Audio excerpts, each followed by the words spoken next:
Good morning. I feel like it's been a hot minute since I have come live on my personal page and started chatting with you. Part of the reason is that I'm always nervous to go live on my personal page, and I always like to put that out there that I can go live on my team page left and right, but it's very difficult for me to go live on my personal page. And secondly, it's been a hot minute since I've actually gotten up and gotten ready in the morning. So I know lots of you that are hopping on know about, of course, the tragedy that happened last week for our Lavelle family, and so many of you have been, watching what's going on and checking it all out. And something happened last week, and I really, really kind of processed through it, and I thought, it might be something that may help all of you and kind of share with you a little bit. So I don't want to take up a ton of your time, but just kind of think about this. So, and I know, let me just share with you that I know many of you are going through this. Many of you. I know my heart absolutely is broken for Nicole and Cindy and Addie and Sam and people who were so incredibly close to Shanann. I knew Shanann. We'd had a lot of fun on a lot of lifestyle getaways and convention and here in Scottsdale, and she was absolutely amazing. And as those of you who did know her that way, felt the same exact way, but I wasn't tight with her the way that some of these other gals were. I wasn't doing life with her on a daily basis the way that Nicole was, and so my heart breaks for them. My heart breaks for Shanann's family.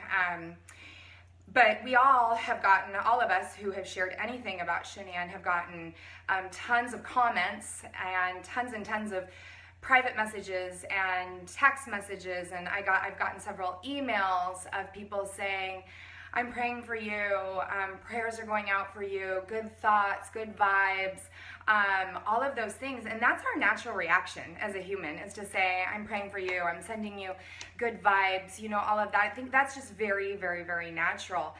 And one of my very closest friends actually texted me, and she did say, I'm praying and this is heartbreaking and devastating, which we all know, we all feel. But the other thing that she said to me that I think is so important for all of us to think about is she said, what do you need to do to make sure you don't crash? What do you need to do to make sure that you're gonna get up and get through the day? What do you need to do to make sure that you are going to keep on going? And that, I had to stop and think about that. As a matter of fact, I thought about it for a couple days. Like, what do I need? Everyone says, let me know what I can do for you. Is there anything that you need? We do that in a lot of situations, when somebody has a death in the family, when somebody has a baby, when somebody is in the hospital, you're always like, what can I do for you? What can I do for you? And I think also human nature is to say, oh no, I'm good, or not respond, or say thank you. Hardly anybody goes, yeah, can you come over and fold my 10 loads of laundry that are sitting on my couch? Can you do my life for me the next few days? Because I'm down. You really don't do that. Most people don't do that. Now, you may do it with your very closest friends, and trust me, I've done that. I mean, over and over, I'm messaging with Cindy and I'm saying, what can I do? Can I come to your house? Can I bring food? What can I do for you? Because we all want to do for others. But really, what it boils down to is, what do you need to do for yourself to get through this day? What do you need to do for yourself to get through this next hour, maybe? And it's something to really kind of think about. Like I said, it took me a couple days to think about, gosh, what do I need to do for myself to make sure that I don't crash? By the way, I got a cold, just the head cold, and I think just rundown of the body and stress and anxiety and all of that we all go through. So what do I need to do? And let me tell you, to be real transparent with you, I, as many of you know, I got off Facebook scrolling a while ago, in December actually, and I don't scroll through Facebook, but with this tragedy, I've been scrolling a ton. It's that feeling of, I want to know, like, what the heck?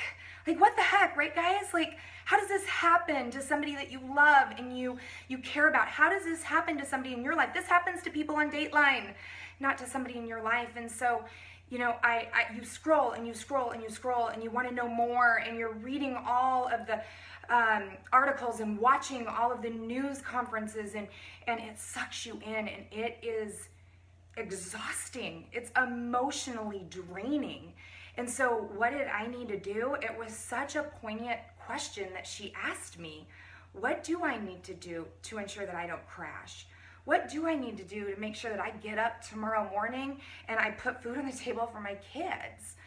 What do I need to do? The first thing I needed to do was I needed to pull back on scrolling on Facebook. It's exhausting and it's sad, and I needed to pull back from that. The second thing I needed to do was I needed to hit my knees on the ground and pray through it. I needed to, instead of calling my friends to talk about it, I needed to call Jesus and talk about it. You know, in a tragedy, you know, everyone says, I'm praying for you, but then everyone wants to talk about it, right? We all have questions. We're all struggling. And so that's what we've been doing. We've been on the phone with one another. I'm talking to my husband, talking to girlfriends, and what the heck? And, you know, I need to be talking to Jesus about it. So that was the second thing I needed to do. And the third thing that I needed to do was I needed to get back to life.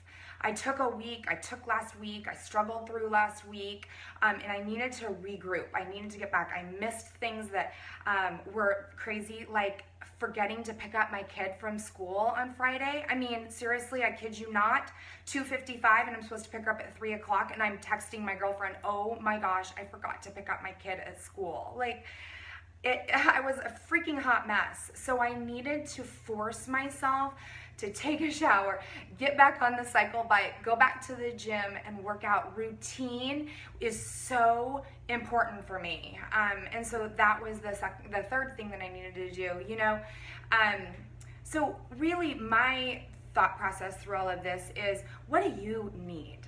What do you need to do for yourself to get through all of this sadness?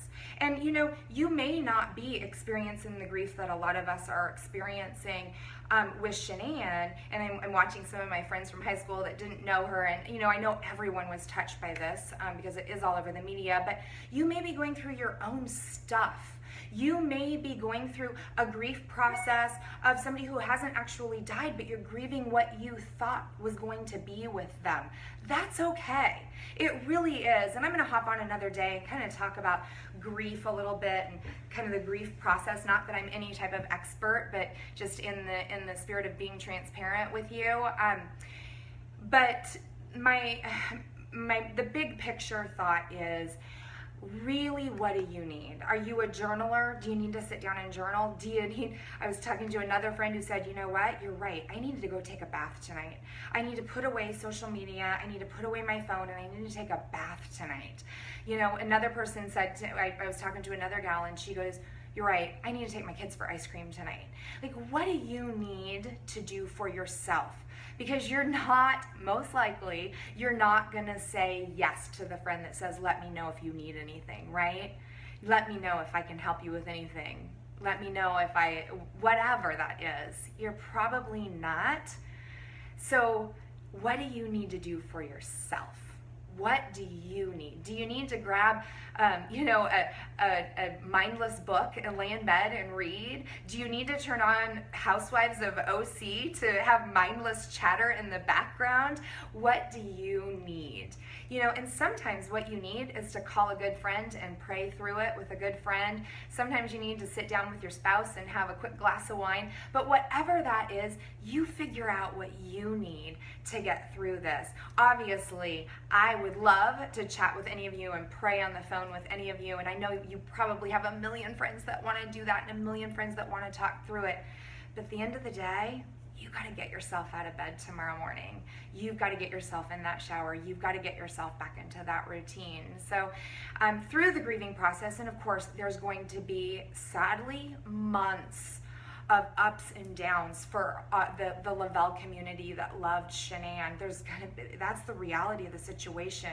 So what do we need to continue doing for ourselves? So that's just the thought today. I would love for you to post in the comments as you process through this. Maybe you're going to come back to it in a couple days. It took me about 48 hours to kind of figure out what I needed. So maybe you'll think about that too. So I just encourage you to process through, figure out what you need, process through with a loved one, process through with a friend, process through in a journal, and get on your knees and ask God to fill that void for you. Whatever you need, you got to figure that out. No one else can. So I hope that that's encouragement for you today. Again, it took me 48 hours to get to the encouraging part of that, and maybe that's what's going to happen for you. But again, share with me, what are your thoughts on that? What do you need to do? I'd love to know what you do to kind of get yourself from not crashing, because the crash is not fun. So you guys have a fantastic day. I know I speak for so many people within Lavelle, especially, who love Shanann. She would want us to.